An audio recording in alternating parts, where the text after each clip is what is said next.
Isang magandang gabi po mga katrokis at sambayan karista. Muli tayong nasa ere para po sa pangarera naman para sa Monday, December 29, 2025. Sa kabilang bakod naman po sa Metro Torp, Malbar, Batangas. Meron po silang inihandang pangarera at magsisimula po ito ng mas maaga alas 4 ng hapon. May kahirapan lang po ang mga lineup dahil makapal-kapal po ang pagkakalinya. Kaya tulad na aking sinasabi, singit lang po tayong dihadong kursunada natin. Bueno, tayo po hindi na rin po magtatagal pa. Umpisahan po na natin kagad. Tayo na po. Karera numero 1. Start na winner take all races 1 to 7. Isang 3-year-old and above maiden race for placers. At ang Super 6 dito may carry over 81,297.4 to 4 with Super 6. Distance 1,400 meters. Post time 4 o'clock p.m. At meron po tayong 10 kalahok, isang couple entries, yung numero 5. Bilang pamprimera po natin dito, yung numero 8, yung Gray Lark. Napapatnubayan po ni JT Pabilik. Ito po isang dirimate. At nung pinakauling takbo niya, nung last October 26, ay dumating po siya ng mga pang-7, pang-6 sa isang stakes race o derby race na pinanalunan po ni Candy and Wine sa distansyang 1,800 meters kung saan nagtiyempo siyang 154.8. Pero meron po siyang takbo na sa 1,400 meters, jumempo po siya ito ng 1 minute and 25.6 kung saan na tersera naman po siya nung last October 4 sa kabayang nanalong Golden Soteria at na segundong Perpetuator. Kaya sa tingin ko, siya po ang baka malyamado sa karerang ito dahil sa maganda naman po ang kanyang prebang ginawa. Bilang pamprimetra natin dito ay yung isang imported horse din na numero 4 Concrete Solution. Ito ay parati pong na bumibenta sa takilya pero sa tingin ko napapalaban lang po siya sa mas mabibigat. Ito po ay may tiyempo naman mga 127 sa naglalaro sa distansyang 1,400. May angkin tuling po ito at si JM Storky po ang rerenda. May pagka-dihadista rin po ang may-ari nito. Bilang panersera po natin dito, isama natin yung kalahok numero 7 Unchained Melody ni NJ Esteban. Nung nakaraan po, tumakbo to at dumating lamang to ng mga sa pang 5 pwesto nitong December 19 sa kabayang nanalong Dinky Doodle. Kung saan meron po siyang naitalang tiyempong 113.6 sa 1,200 meters.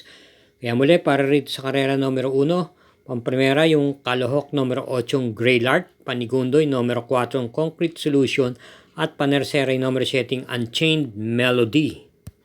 Karera numero 2, may distansyang 1,400 meters with pentapekta, isang class 4, group 42 to 56 split, start ng pick 6, races 2 to 7, at meron po tayong 9 entries.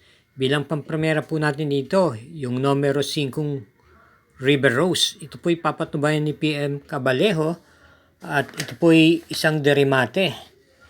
Meron po itong takbo nung last November 23 kung saan siya po ang tinanghal na pinakalyamado at dumating lamang po siya ng segunda pwesto. Natalo lamang po siya ng Galeeg sa kabayang nanalong Charge the Castle at nag-champ po siyang 1 minute and 24 sarado sa distansyang 1,400 meters. Ating pong panigunda rito yung kalok numero 8 yung Storm Landing na muling nirendahan po ni CPN Son.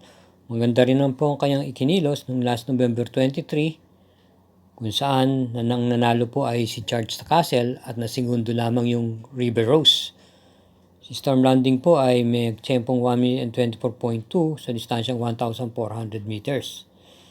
Kaya sa tingin ko, siya po ang medyo mahigpit na kalaban dito ng numero 5 River Rose na pamprimera po natin. Kaya muli dito sa karera numero 2, pamprimera yung numero 5 River Rose at panigundo yung numero 8 Storm Landing. Karera numero 3, start po ng Peak 5, races 3 to 7. Ito po ay isang class 5, 17 to 41 group split at meron po tayong Super 6 dito, distance 1,400 meters, 12 entries. Ating pong pampremera rito yung numero 2 Rocking Bell na gamay po ni Dan L. Camanero Jr. Ito po ay may taglay na tuling at pwede rin pong i-pacing. Itong nakaraan lamang pong December 20, ito po ay tumakbo sa isang vicious race at nasigunda nga lang po siya kay Magellan na hugandong nanalo.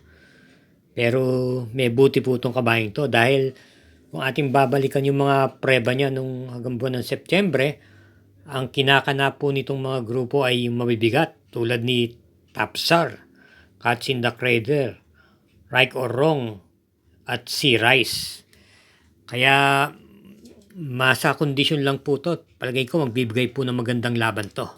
Bilang panigunda naman po natin dito yung kagaling lang sa panalong numero 3 May 10 ni LF Jesus. Noong last December 19 nanalo po to ng hugandong-hugando kung saan nagtala po ito ng tiyempong 1 minute and 13.6 sa 1,200 meters kabilang sa tinalo niya si Barekna, Blown Away at Halanggaman Island. Di man lang po ganong kabigatan ng mga nakakalaban doon. At bilang panersera naman po natin dito yung numero 9 Work From Home na isang darimate na segunda pwesto naman po to nung last December 24 kay Boy Wonder.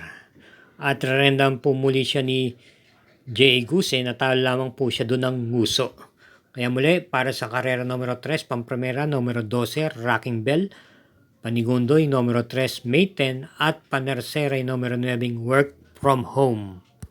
Karera numero 4, start po ng Peak 4, races 4 to 7, isang class 4, group 42 to 56 split with Pentapecta, 1,400 meters, 10 entries, dalawang couple, di numero 1 at numero 5. Ating pong pampremera rito, yung nagbabalik pistang numero 2, Frugality. Gamay po ito ni J.M.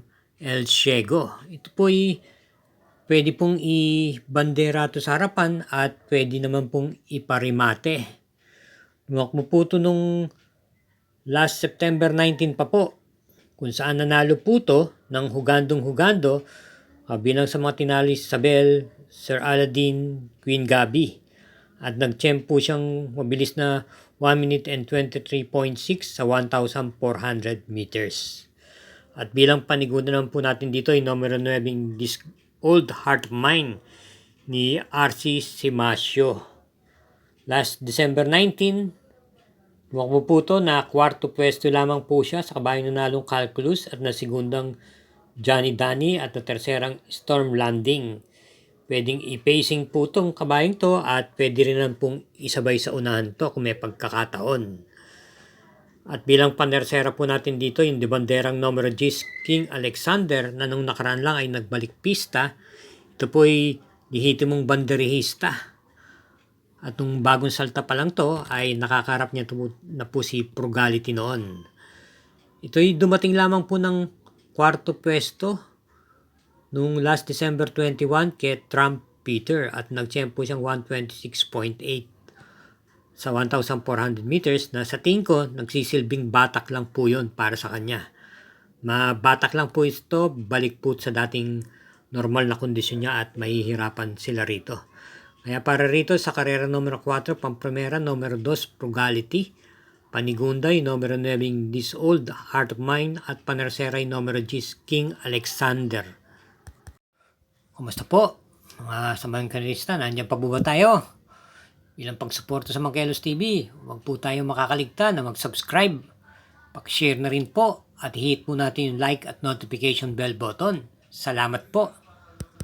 Karera numero 5, ito po ay may distansyang 1,400 meters at meron po tayong Super 6 dito, isang Class 5, 17 to 41 group split, 13 entries. Ating pong pampremera rito, yung kalahok numero 11 Imperial Queen na muling remnant ni CM Pilapil. May tuling po at pwedeng i-pacing. Tumakbo po nung December 17 kung saan na kwarto pwesto lamang po to kay Dugong Bughaw kung saan siya po ang pinakalyamado. At meron po siyang tiyempong 1 minute and 15.6 sa 1,200 meters. Bilang panigunda naman po natin dito, yung numero 2, Dugong Bughaw, papanubayan po ni Edgy Guerra Ito naman po ay tumakbo rin noong last December 17 na yun sa karerang kinakbuhan ni Imperial Queen at siya po ang nanalo ron. Ito ay nagtiyempong 1 minute and 14.8. May taglay pong tuling. May kabigatan lang nga po ang kanyang daladala sa ngayon, 57 kilos. Bilang panersera po natin dito ay numero 1 Golden Petita. Gamay po ni R.A. Base. May taglay din pong bilis at may remate. Last run yan, December 17, na kwarto pwesto lamang po ito. Kabayan nalong Angry Maxine at na segundong Deus S. Machina. Kaya para rito sa karera numero 3, pampremera yung numero 11 Imperial Queen, panigundo yung numero 2 Dugong Bughaw, at panersera yung numero 1 Golden Petita. Karera numero 6, penultimate race, distance 1,400 meters with pentapekta. Meron po tayong 14 na kalahok dito o pool gate. Ating pong pampremera rito yung imported horse na numero 1 Light from the East na muling renan po ni A.B. Serios. Tumakbo po ito nung nakaraan kung saan dumating lamang po ito ng tersera pwesto sa kabayong nanalong Skydance at na segundong Marvelous Maxine kung saan po siya ang pinakalyamado. Ito po ay pwedeng sumabay sa unahan at pwedeng i-pacing. At bilang panigunda naman po natin dito, yung numero 2 na Graceful Gift. Isang ring imported horse, PM Caballero, ang nakakagamay sa kanya. May taglay na remate. Na quinto pwesto lamang po ito ron sa karera ng pinalunan ni Skydance.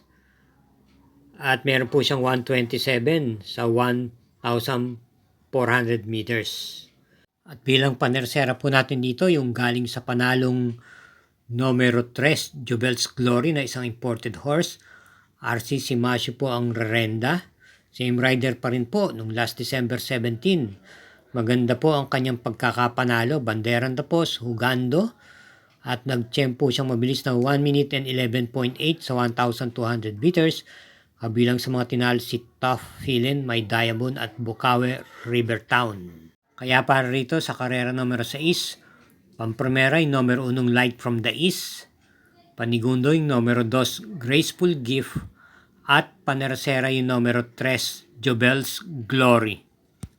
Karera numero 7, last daily double na po, paratingan po ng winner take all, pick 6, pick 5 at pick 4. May distansyang 1,400 meters. Ito po ay isang class 5, group 17 to 41 group split. Meron po tayong Super 6, 12 entries, isang couple, yung numero 1. Pampremera po natin dito yung kalahok numero 3, May Jopay, na pwede pong i-pacing at makisabay sa unahan. Na kwarto pwesto lamang po ito nung last December 19, kabayang nalong top of the mark from JB Ponce, MD Desus na po ang rerenda. Bilang panigundo po natin dito yung numero G, Chef Cat, may taglay na tuling, pwedeng i-pacing at iparimati na rin. Ito ay papatnubayan po ni JD Huko. Segunda pwesto lamang po nakuha nung last December 19, din sa karerang pinalunan po ni Top the Mark. At bilang panersera po natin dito, yung numero 4 Leader of the Band. Ito po ay may taglay na tuling at random po ni NC Lunar. Sa pagkakalain naman to, wala lang po akong ganong makitang matuling-tuling kundi po siya. Kaya baka po walang bumuliglig o humabol at makatapos po ito rito. Kaya para rito sa karera numero 7, pampremera yung kalahok numero 3, May Jopay, panigundo yung numero G, Chef Cat, at panersera yung numero 4, Leader of the Band. Bueno po, dito po nagtatapos ang ating pagbigay ng giya sa araw na to, Monday. Ingat-ingat po at hinay-hinay lang po sa ating paglilibang. Good luck and happy Monday racing!